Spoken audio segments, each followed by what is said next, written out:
Welcome, listeners, and do I have a gift for you? The world's first discount Storytime stickers. These stickers are exclusive. If you go to the most expensive, high-end shops in the country, heck, even the world, you won't find these stickers for sale. They are that exclusive. And you can win one by correctly answering the challenge question at the end of this episode. Keep listening, and good luck.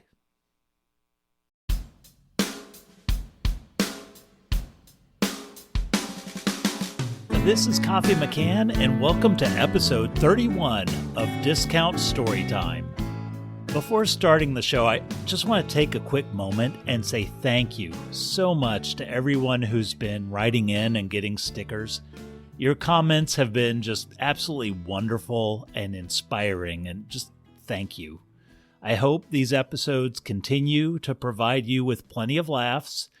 Well, maybe not this particular episode. I really phoned this one in. Whoo boy. But the others are pretty good.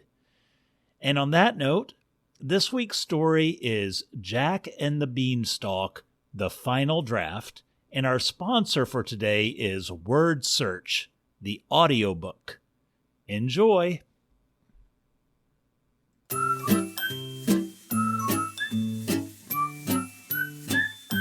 Hi, this is Adley Grimmel. You may know me as an award-winning actor, but I'm also a husband and father of three. And every winter, my husband and I load our kids in the car and make the long drive back to our little hometown to spend time with our families. And let me tell you, kids can get bored easily, fast and easily. That's why this year, I bought the perfect audiobook for family road trips. Word Search, the audiobook. That's right. Word Search, as seen on cereal boxes and kids' menus, comes to life in this thrilling audiobook. Buckle up for excitement. Here's a sneak peek. Page 17. List of words defined. Stick. Flavor. Unique. Pile. Wire. Fasting. Copy. Study. Perfume. Avenue. Here we go. Row 1, column 1, A. Row 1, column 2, C. Row 1, column 3, H. Row 1, column 4, Q. Row 1, column 5, P. Row 1, column 6, And more. W. Challenge yourself in this Row exciting 1, 37-hour column 7, tome. L. Word Search, the audiobook, Row is 1, available now. column 8, Good luck with your word search, and happy holidays from me and my family.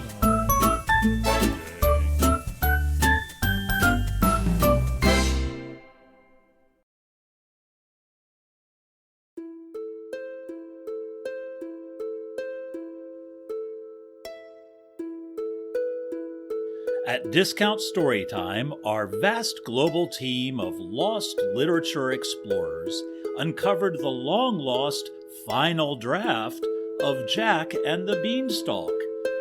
It was discovered in a remote mountain cabin and until today had gone unread.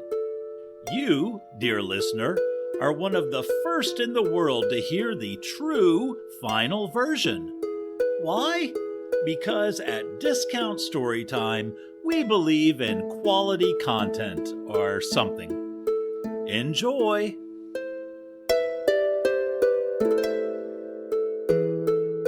Jack and the Beanstalk, the lost final draft. Jack and his mother lived out in the country. They were very poor and were down to their last cow. Jack was supposed to take the cow to town to trade for money, but instead he traded her for a handful of magic beans. When he got home, his mother was very cross with her foolish son and she threw the beans out the window. Jack was in deep trouble for squandering the family's last cow and was sent to bed without any supper. That same evening, in a castle way up in the clouds, a giant and his wife were warming by the fireplace at the end of a busy day. The giant said, "Thank you for such a wonderful meal today, and for all you do to keep our castle going while I'm out raising money for charity." His wife said, "Think nothing of it. I can't believe you were able to raise so much to help build a new school for the children's orphanage. But, dear, I do have one, recommendation for you when it comes to talking to potential donors." "Yes, wife?" asked the giant. "You know how you're always saying, 'I'll grind your bones to make my bread,' as a way of asking for a hug?" "Yes, I learned that from my parents. They gave the best hugs." And you do too. It's just..." "Yes, wife?" asked the giant. "Well, some people may take it wrong and see it as threatening, with the grinding of bones and what such." The giant stared at his wife and then gave a hearty laugh. "Oh, wife, I respect your viewpoint, but everyone knows I'd no sooner hurt a fly. And besides, I'm getting to be an old giant and set in my ways. I'll try to stop saying, 'I'll grind your bones to make my bread,' for you, but I can't make any promises." "Thank you, dear." They smiled at each other, finished their evening tea, and went to bed. That next morning, on the ground, Jack awoke to an amazing sight. The magic beans grew into a giant beanstalk that stretched all the way up to the clouds. Of course, Jack, being a curious young man, had to climb it. When he got to the clouds, he found a great, big castle. Inside the castle, he met the giant's wife, who was nice and gave him bread and milk. While Jack ate, the giant came home from a charity fundraiser, and he said, "Fee, fi, fo, fum, I smell the blood of an Englishman. Be he alive or be he dead, I'll grind his bones to make my bread." The giant looked for the boy, but Jack, not knowing the giant's weird-ass lingo, was terrified and hid in the oven. The wife supposed that poor Jack must have been scared and told the giant she hadn't seen anyone. The giant ate his food and went to count the bag of charity money he had raised. Exhausted, the giant fell asleep.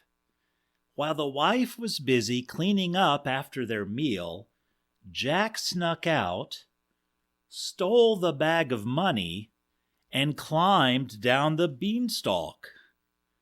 Jack's mother was elated, and they spent the money on just a few necessities, like gold plating for their house. Oh, and an aquarium for dolphins, because dolphin milk has more flavor than cow's milk, so they had to buy dolphins. Oh, and hire milkers. And they built several tennis courts, and since neither Jack nor his mother knew how to play tennis, they had to hire professional tennis players. And since neither Jack nor his mother liked watching tennis, they hired spectators to watch the tennis matches, and so on.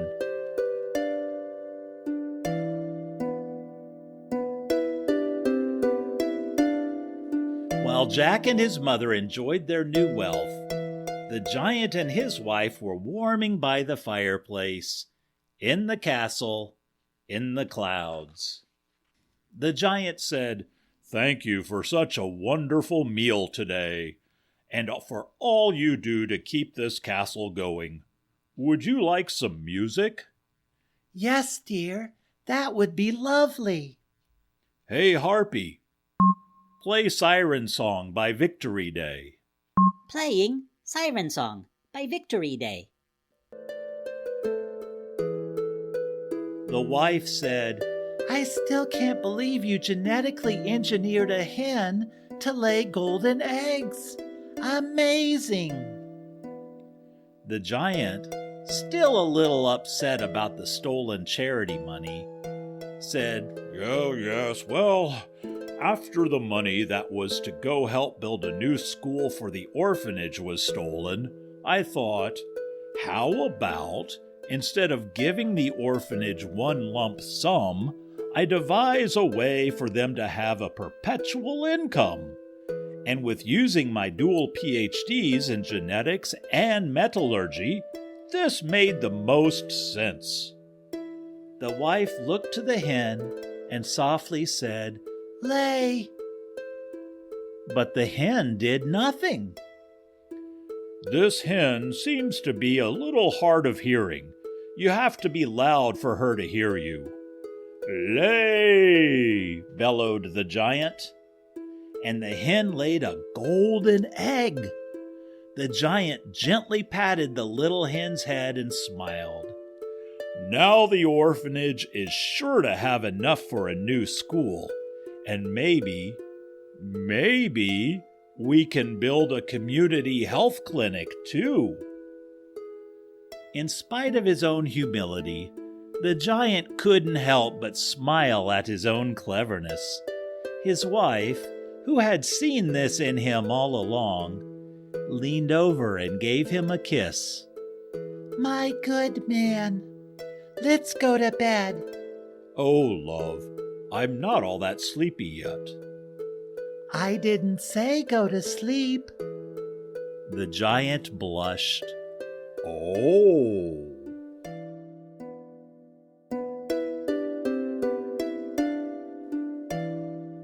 The money Jack and his mother spent on necessities started to run out, so they had to cut back on their dolphin milk and reduce the professional tennis players' and spectators' hours to 0.5 FTE.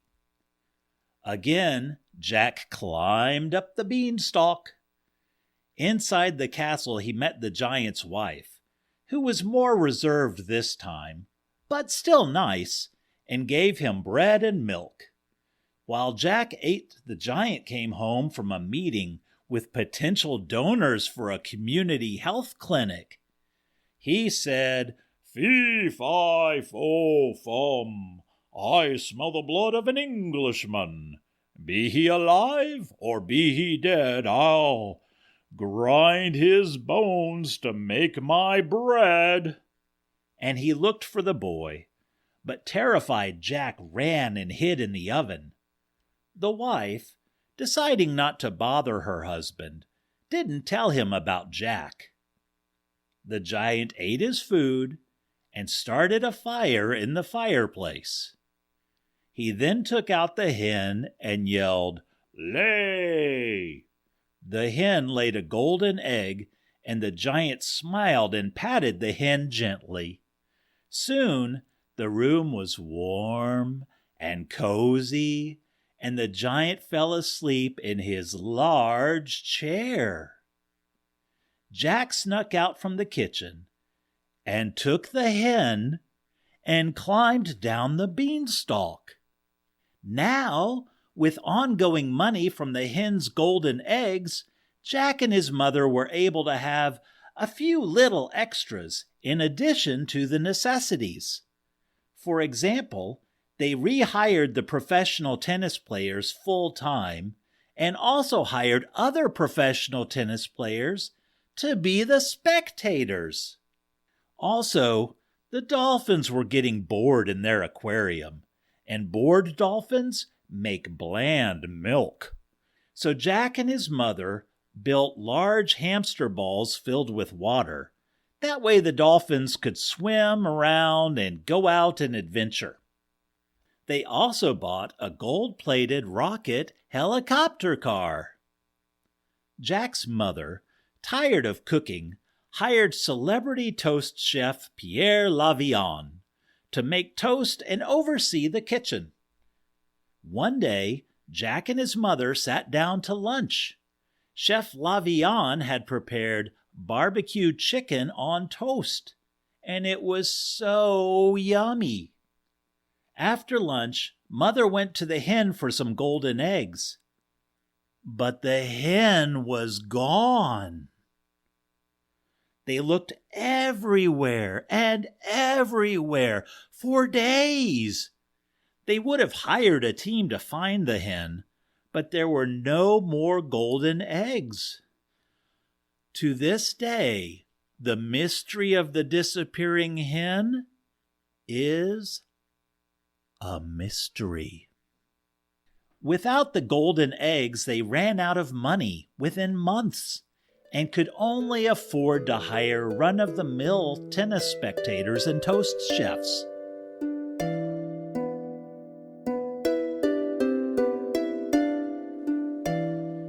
Jack again climbed the beanstalk and completely skipped the kitchen this time and went straight to the living room. The giant wasn't in the room, and his wife was asleep on the large couch with her hands on her belly bump. Jack saw a harp with a playlist of beautiful music. When he took the harp, it cried out, "Mistress, mistress, that little f***wit is back and trying to steal me." The wife immediately awoke and shouted for help, for she had enough of this little charity-stealing punk. The giant rushed in, and although usually mild-mannered, he also had enough, and now Jack upset his pregnant wife. That would not do. The giant had no choice. He didn't like it, but it had to be done. The giant would have to give Jack a stern talking to. "Boy, come here," the giant bellowed. Well, maybe not bellowed, but certainly at the top volume of polite conversation. Frightened, Jack held on to the harp and ran for it. The giant gave chase. If this kept up, the giant might even be forced to take drastic action, like filing a formal complaint. Jack scurried down the beanstalk, tossed the magic harp aside, and grabbed an axe. As the giant climbed down after him, Jack cut down the beanstalk. The giant fell, and he probably would have survived the fall. But his throat landed on the magic harp, puncturing his airway, and causing the giant to choke to death on his own blood. Everyone hailed Jack as a hero for killing the giant. In addition, Jack and his mother made a large fortune from selling the giant's organs to science. They spent the rest of their lives in obscene wealth. Epilogue. 10 months later. In the castle in the clouds, the wife held her infant child and watched the cold rain outside the window. She waited every day for her husband's return. He had simply gone to talk to the boy. How long could that take? "Any day now he'll come back to us," she told her cooing baby. She watched the cold rain and thought any day her husband would come back. Any day now. I can't do this alone. The moral of this story is, don't knock barbecue chicken on toast if you haven't tried it. The end.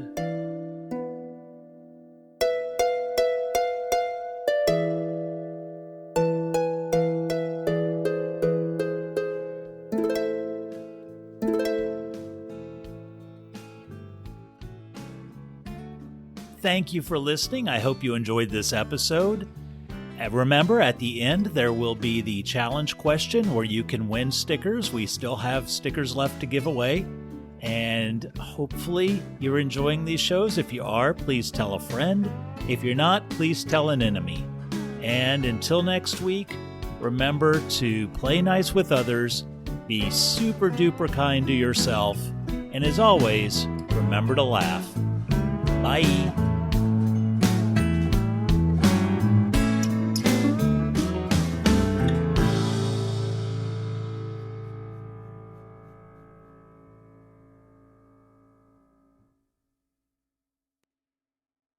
Okay, time to win an exclusive Discount Storytime 3-inch sticker with our logo on it.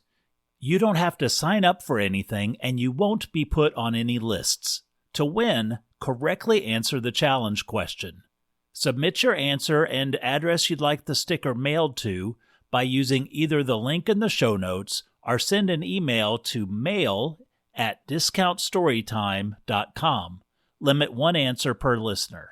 Okay, here's the challenge question. Huey has 5 red apples. Louis has 3 red apples. Huey gives Louis 2 red apples. The question is, what color are red apples? Again, Huey has 5 red apples.